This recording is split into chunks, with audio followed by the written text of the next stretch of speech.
What's up, guys? So, what if you could scale a business or a company, any company, from $1 million a year in revenue to $50 million a year within 3 years? Well, recently we just hosted a training for our mastermind members, and I want to actually give you a behind the scenes look at this training because we had Mitchell Miles, a guy who's pretty well known in this industry in sales and marketing. And he came in and shared the exact blueprint, in terms of leadership, the skill sets needed in order to scale a company of that size. And so I just wanted to drop this because this was so powerful for our community, for me, and for so many other people. I just want to drop this and just give this to you, just completely free, just put it out there for you. Because I believe if you truly take hold of the principles he's sharing, you will guarantee to skyrocket any business, any company, especially when it comes to leadership and building teams that can scale to the moon.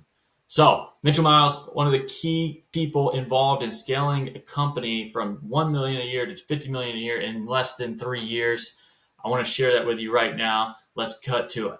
You already know a little bit about me. Like I said, high performance is 80% soft skills, 20% hard skills. So what I mean by this is when we think about high performance, everybody has 24 hours in a day, right? I don't think I need to tell you that, but how you utilize the 24 hours is what separates the wealthy from the non-wealthy. There's no like magic sauce or anything. It's all about how do we, if you think of your time as your capital, right? And there's certain things you can invest your capital into. The idea is what vehicle can I invest my capital in to give me the highest return? And so if you think of your time like capital, that's the right way to think about it. So how we utilize our 24 hours. So especially in fields like multifamily, it's easy to focus on the technical aspects, the numbers, the deals, the spreadsheets. These are hard skills. Okay. This is still valuable. You still need these. So what I don't like is the coaches out there, I've paid them money and walked away unhappy, where they tell you, it's all mindset, and they don't give you the tactical stuff. Like I said, we're going to get into the tactical stuff, but you can't ignore that 80% of it is soft skills. So the hard skills are the tangible abilities that allow you to analyze properties, manage cash flows, close deals. While hard skills are important, they can only make up 20%. So the other 80% comes from soft skills, the often overlooked but critical abilities that separate top performers from the rest. And I can give you guys this document later, so don't feel like you have to be like taking notes. But another way to think about this is like be, do, have. So again, one of my old mentors told me this, and he said, if you want to have things, you want to have things that you don't have, like maybe it's whatever it might be, right? It might be a successful business or whatever. You have to like do those things. Another way to say this is, life has a way of not giving you what you want, but what you deserve. And, sounds kind of harsh, but it's true. So you have to do the things to get the things. But I think what I've become a big believer in is you have to be that person. So you have to be the person that does the things to have the things. I think there's a really good book on this concept called Atomic Habits by I think James Clear. I think if anyone read that, it's pretty good. Highly recommend it. It's a good read. But he talks about that. Like you kind of fall to the level of your systems, right? Like as opposed to rise to your efforts. You don't rise to your goals. You fall to the level of your systems, the things that you do every day. So to do those things long-term, you have to become that person. So first I'm going to talk about, I think one of my favorite ways to think about this is hedging to achieve your goals. I'm a big like numbers guy. Like if I have a target, and a lot of you came in, for those of you that don't know, I'm kind of helping a lot with like the sales side of things in this company. And, I listen to a lot of the sales calls. I do trainings and a review. And like a lot of you guys come into this program with like goals, like, yeah, I want to, make $50,000 a month in income from my investments, or I want to retire in 3 years. In order to do that, I need to make X amount. There's all these numbers. And I think the number one mistake that I see, having just managed a lot of business owners, a lot of entrepreneurs, whatever, a lot of salespeople, is the habit of of setting a target and doing just enough to get there. Right. And I like to flip it in my mind. Like, what can I actually do that makes that goal inevitable? Like what absurd level of output where even if everything goes wrong, I'm still going to hit my target. And that's what hedging your bets means, hedging your targets. So every investment goal you set, whether it's increasing your monthly cash flow or adding new properties to your portfolio, has several components that contribute to its success. So these components are what we call leading indicators. Okay, you guys ever heard that term? leading indicator versus a lag indicator. So leading indicators are the actions and factors that predict success. Over time, they lead to lagging indicators, which are the results you see after, right? So maybe for example, like a lag indicator might be like, right, just like one deal. That's a lag, but a leading indicator might be like LOIs, right? So it's like you need to separate these things and ask yourself what level, like how many LOIs do I need to send, right, to close X amount of deals, and how can I increase that by 20%, right? I think Warren Buffett actually said that, where no matter what he does, he always has a 20% margin for error. Like if everything goes wrong, because a lot of times it does, right? The worst case scenario still hits his target. Okay. So actions are not inherently leading or lagging. It depends on how you look at them, right? So just kind of explain this. So let's use an example to illustrate this goal. So acquire 3 new properties in the next 6 months. That's a lagging indicator, right? But the leading indicator may be like you may need to analyze 100 deals to find the right 3. To get those 100 deals, you might need 200 potential properties to evaluate. To access those 200 potential properties, you only need to engage with 10 brokers or wholesalers. You also need financing lined up, which might require talking to 5 different lenders to get the best terms. Right? Does this make sense? So it's like, and this may seem fundamental, but how many of you know we need to be reminded more than we need to be taught, right? So I want to remind you again, this is like what I yell at the salespeople every day. I think some of them are on here, Taylor and Brandon. But it's like, look, like if you have a goal of X amount of deals, that it's like, how many offers do you need to give? How many calls do you need to take? Right? Then how many slots do you need open? So we need to delineate the leading indicators and it's like, just turn it into math. Like if I just do those things, the lag indicator is inevitable. The lag will come if I just focus on the lead. Does that make sense? Focus on the leading indicators. And then I know it sounds like what the heck, but increase by 20, 30%. Again, I can't tell you how much this has helped me, where if whatever goal I have, I ask myself, I'm not just going to do enough to get there. I'm going to do exceedingly more so that my goal is like, it's unreasonable that I don't hit it. It's inevitable. If everything goes wrong, I'm still going to do that. Right. And that goes a long way. It really does. So the point is there are several leading indicators such as deals analyzed, brokers contacted, financing secured that drive the final result of 3 acquired properties. Once you figure out the key, okay, you need to hedge your goals. So by 20, 30%. And so for instance, instead of analyzing 100 deals, aim for 120, 130. Instead of talking to 10 brokers, target 12 to 13. That way hitting your goal becomes the worst case scenario. This has made me a lot of money, promise. So the next thing I want to talk about, there's multiple topics, as you can see. So we'll switch up, and I want to talk about more, like as you guys increase your leading indicators, things will break. All right. And this happens all the time. This happens with Jonathan. Right? We're like scaling, we hire a closer and you hire some setters, and then everything goes wrong. And this is normal. And what I want to encourage you is that, chaos always comes after the storm. Or sorry, I should say order always comes after chaos. That's what I was trying to say. So in terms of navigating chaos, right? Maybe it's your systems break. Maybe you have that's very normal. For instance, again, most of my experience is in like sales teams and like info products. So like if I had a client and their record month was doing like 200,000 or 300,000 a month in revenue, right? From a high ticket offer. And for instance, maybe what we do is they're like, how do I hit $1 million a month?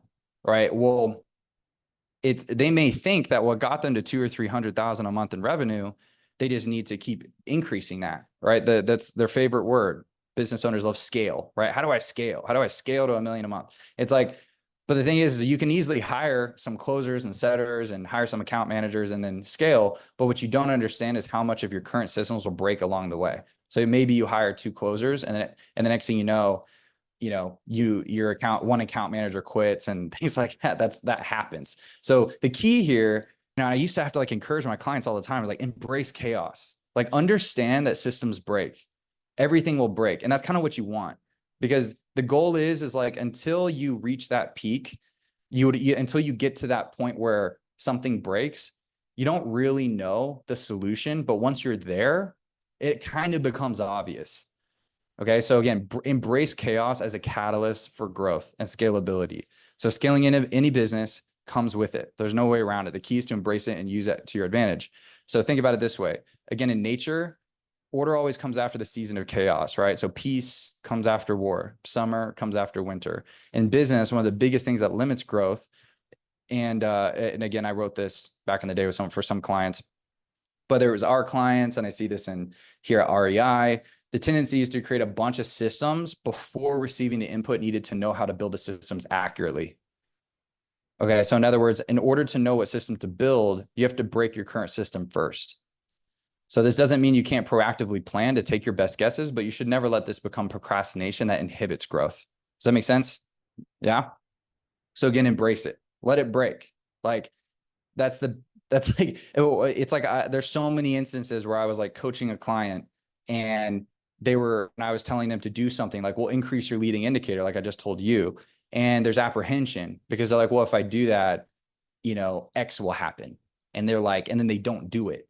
And they're like, well, because everything could fall apart. It's like, it's okay. Just do it. And the solution becomes painfully obvious. I promise.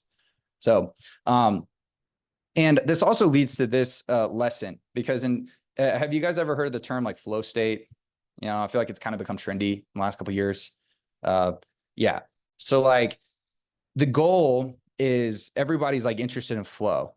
And the thing is, you kind of want to get that is the goal. Another way to say this, like I said, I have some of my closers here and I'll tell them, the goal is to kind of to get in pocket. That's another word that we use. To get into the buying or get into pocket it just means to be like to be in the zone, to be in flow state, to where like you're out of your head and you're present and you're like able to be very, very productive. It's like the maximum level of productivity.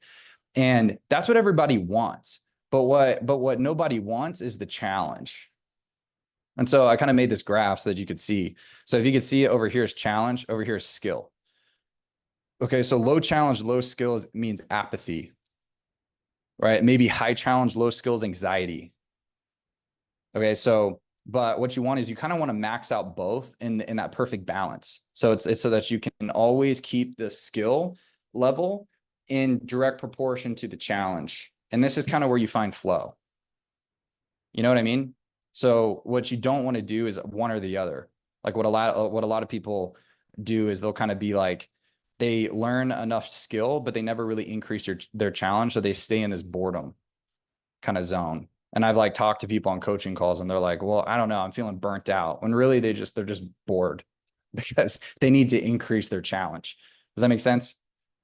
So hopefully this visual helps. I really encourage you like on this kind of, as we're unpacking, scaling and growth and success, understand that challenge is good. It's a good thing. And you kind of need it to get into that flow state. And when you're in flow state, you're the most productive you possibly can be. So you kind of need both. And that's why I sort of like convince myself a lot. I'm like, like I love the chaos. I thrive under pressure. Let's say you do that. So you take this talk and you like move on and let's say everybody leaves here and you guys like, increase all your leading indicators by 20, 30%. A lot happens. I want to set you up for success on how to think about you and your team. So I'm going to talk about you first, but then I'm going to talk about culture within your company and your team. How many of you guys like have a team? Is it just you or is it, yeah, you guys have some employees and so, okay. So it'll be relevant to you. If it's not, just yell at me and I'll stop and we can maybe do Q&A or something. So the foundation of high performance, mindset and physiology. Okay. Physiology drives success.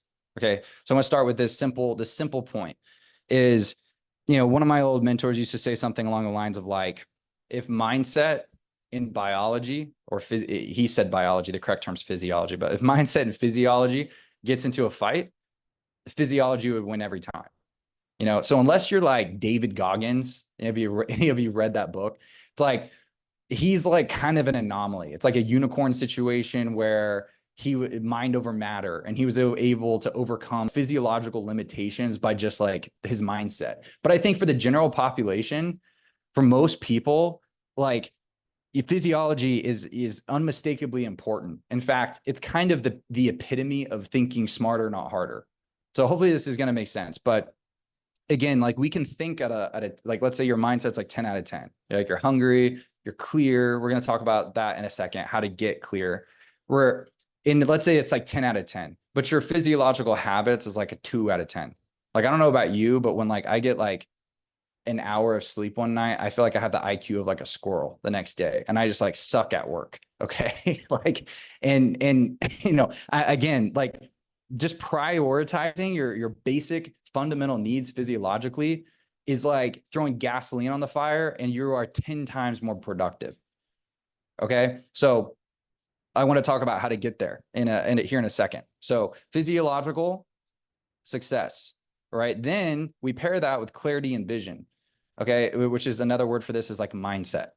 All right. We pair that with proper clarity and with proper vision. Then we regulate our inputs and outputs, which is the leading indicators and lag indicators. And then we pair that with proper conviction. I'm telling you, this is kind of the foundation of high performance. We'll get into the practical stuff in a second, but I wanted to kind of give you a high level. So again, physiology is the foundation. Then above that, clarity and vision, and then hedge your bets. Okay. Increase your lead indicators by 20, 30%. And then we like cherry on top is unshakable conviction. That like recipe right there is like what got me to where I am today. And just anybody who's ever done anything, I'm telling you, like I've met like all of them. I worked with like all the big dogs, like Grant and like Tony Robbins and all these people. It's like, this is kind of the pattern of success. So I'm going to go down here to where does the physiology and the mindset and all this meet? So I'm going to get a kind of high level. I'm going to talk physics, and I promise it'll circle back and make a lot of sense, but it might be a little confusing at first. So I learned this the hard way. There's a principle in physics. Entropy is a term in physics, and it's like a real thing. It's like if I say gravity, gravity is like this invisible force that's kind of always here. It's always like pulling everything down. It's around us at all times, whether you realize it or not. Gravity is right all around us. It's always existing. Entropy is kind of the same thing. It's a force that's invisible in nature and in any sort of system that's always making things descend into more chaos, right? So like, let's say you take a bite out of an apple, you throw it outside, and then you come back a day later. What happened with that apple? Usually it oxidized, it kind of turned brown. It's all like shriveled up. That's entropy at play. Entropy is always around us, and it's always descending. It's making things descend into chaos and disorder.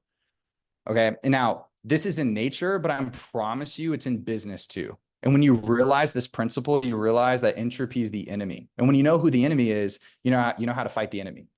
Okay. You got to know who your enemy is. Entropy within business, I'll give you an example. So you guys know, like, whenever you have a smaller team, let's say 2 or 3, you could like get things done. You have an idea, same day you can execute. But the bigger the company gets, the slower it moves. Okay. Now, this is like the same with the government. This is like even more. One idea in the government, right? It's like takes years. It's because the reason that happens is because of entropy. So you take a system, a team, a system, doesn't matter what it is. The bigger it gets, the more moving parts, then what happens is entropy's at play and things start to move slower, and it gets harder to just maintain. And this is the main point. Okay. The more, like, I'll put it this way. It's like the bigger something gets, the more energy it takes to just sustain, okay, let alone grow. And that's why a lot of companies, a lot of times will like shoot up in like the early days. Like, it's easier to go from like a 0 to 100K than 100K to 200K a month. Okay. Because again, it takes more energy to sustain it. And this is the same thing with, like, let's say ads, so like if we're running ads online, the more spend, like the more ad cost goes up. Again, this is entropy. So why am I telling you all of this? Is because this is the same thing like in your personal life and in your business. Entropy is still the enemy. So I'll give you a couple examples. So when you have, like, for example, when you have a larger team, this is going to get more important. The bigger your team gets, the way that you combat entropy is with clarity in the mission, vision, and values of the company. So culture becomes the weapon against entropy. And when I say culture, a lot of people only think of like a company, but I'm telling you, I apply all the same principles to a company and like my own personal life. Like it may sound kind of absurd, but like even in my marriage, we have our core values, because it creates clarity. It gets everybody in alignment on the same page. So the vision is like, where are you going? the mission, why are you going there? Values is how are you expected to behave along the way. But again, let's take the example of like a ship. So if you want everyone rowing in the same direction, okay, you can imagine a boat with like 6 people and we're all rowing. It's pretty easy to get everyone on the same page, moving in the same direction. But imagine like 150 people. All of a sudden, it just became way harder to make sure everyone's rowing in the same direction. But that's what the goal is. Success in business is clarity on the destination and getting there and staying consistent and not getting distracted, not getting derailed, and doing it for a very long time. So the way that you do that again is right here: vision, mission, values. And it's the same thing in your own personal life. If you have 3 people, make sure you have these. So there's a few 3-ers on here. You know, someone had 6, a team of 3. Yeah, it's the same thing. Like it's a lot easier, but it's super important to make sure everyone's clear that like, hey, and by, you know, by the like middle of next year, this is our vision and our target. And here's kind of why we're heading there. And here's how we're going to get there. And you always reference that. And you always go back. So now if entropy is the enemy of a large team, it's also the enemy in your own personal life and also the lives of your employees, right? So there's ways to limit entropy company wide. I'm kind of giving you like, this is like a loaded topic, but I want to give you like the 20% that drives the 80, the Pareto principle. So this goes a long way, but I also want to expound on like, if the business has a life cycle, okay, then that means that people typically do. And the goal is to avoid burnout with your people. And that also includes you. Okay, so I told you I'd bring it full circle. So one of the ways, the number one way to combat entropy in your own life and in your business is physiology. So clarity and physiology. So making sure that you stay 10 out of 10, okay, and is probably the most important thing, but make sure that your people stay 10 out of 10 physically. So the reason I'm telling you this is because like people like to talk mindset all day in business. Typically, everyone like is like, it's like a fun topic to talk about how to think and success principles and stuff.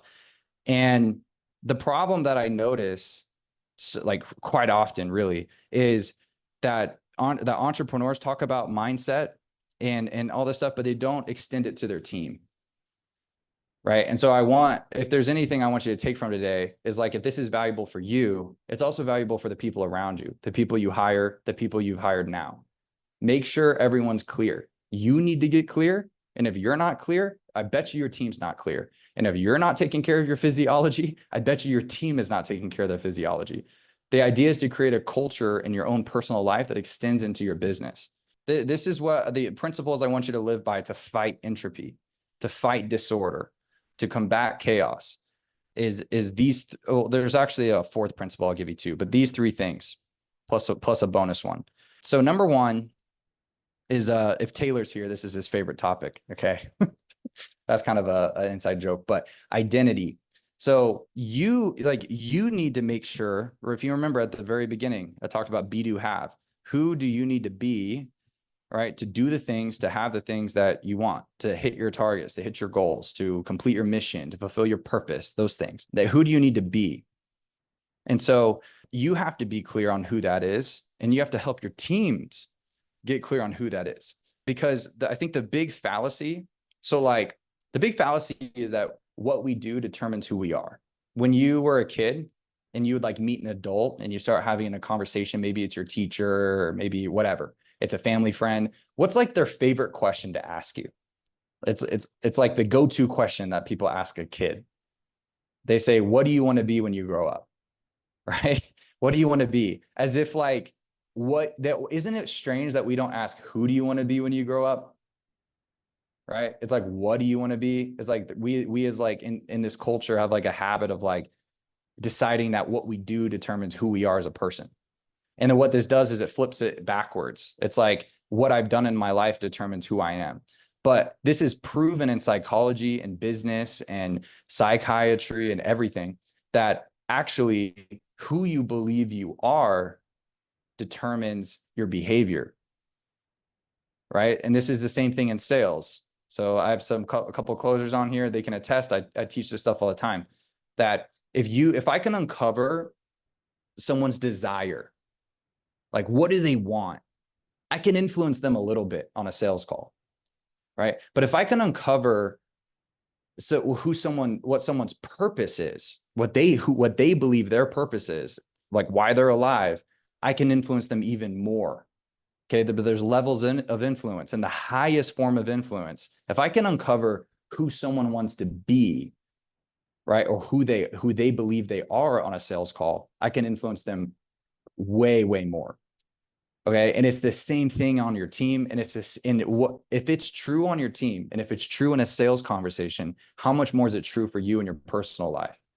Because this is all we're talking about, right? Is like, how can you sell yourself to become 10 times more influential and grow and succeed, 1,000 times more influential? So you have to sell yourself. You have to sell yourself on who you want to be and paint that picture.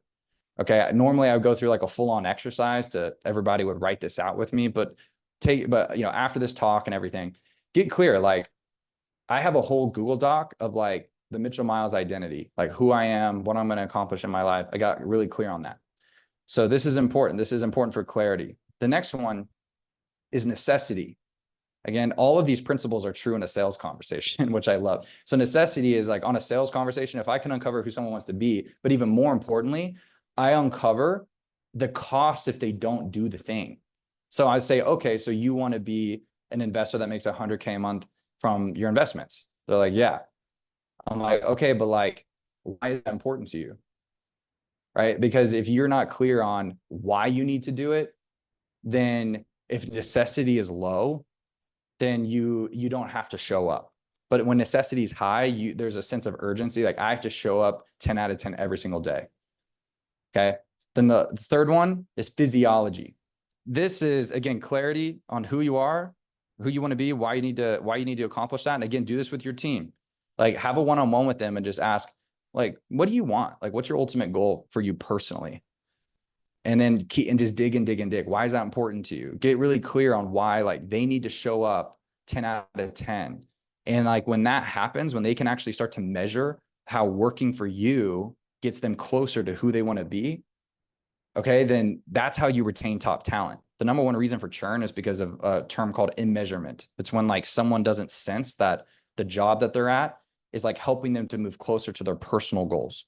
That's why they quit jobs. So just so you know, physiology is I've had a lot of team members that are really clear on who they want, why that's important, but then they treat their physiology like trash, and they never seem to get ahead. They're always like doing just enough to not get fired and not enough to get a promotion or a raise.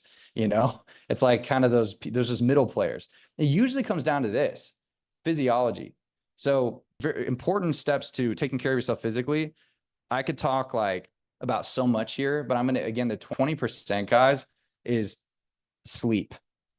Okay. I could do an entire masterclass on getting good sleep and also nutrition and movement, but I'm just going to tell you right now, like just make this a priority, because I don't have a lot of time, but make this a priority. And like, you can just look up on YouTube. Andrew Huberman is awesome. His channel is awesome. Just look up sleep nutrition for high performance.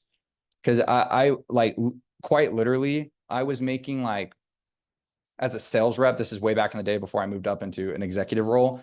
But as a sales rep, I was making like 9 to 11,000 a month in commission, which is okay, but quite quickly, I went from like 9 to 11 to like, I was making 50,000. And I didn't know any other sales rep in the industry that was making that kind of commission, like take home commission.